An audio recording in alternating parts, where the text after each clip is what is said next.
அப்போஸ்தலனாகிய பவுல் ரோமாபுரிக்கு கப்பலிலே பிரயாணப்பட்டு செல்லும்போது கப்பல் சேதத்திலே அகப்பட்டு பவுலும் பவுலோடிருந்த உடன் பயணிகளும் மெலிதா என்ற தீவிலே கரை சேர்ந்தார்கள் என்று அப்போஸ்தலர் நடபடிகள் 27-28 அதிகாரங்கள் தெரிவிக்கின்றன.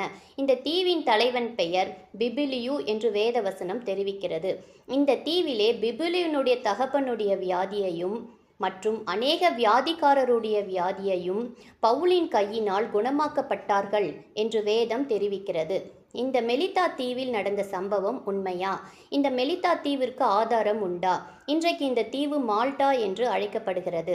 1963ஆம் ஆண்டு சபாட்டினோ மொஸ்காட்டி என்பவர் தலைமையிலே இந்த இடத்தில் ஆராய்ச்சி செய்தபோது 3 கிறிஸ்துவ தேவாலயங்கள் கண்டுபிடிக்கப்பட்டிருக்கின்றன. ஒரு கல்வெட்டிலே உடைந்த கப்பலின் உருவமும் மற்றும் பவுலஸ் என்ற வார்த்தையும், இன்னொரு கல்வெட்டிலே மெலிதா தீவின் தலைவனின் பெயர் பிபிலியு என்ற பெயரும் கண்டுபிடிக்கப்பட்டுள்ளது. பவுலின் ஊழியத்திற்கு புதைபொருள் ஆராய்ச்சி சான்று அளிக்கும் என்றால் பரிசுத்த வேதாகமம் உண்மை.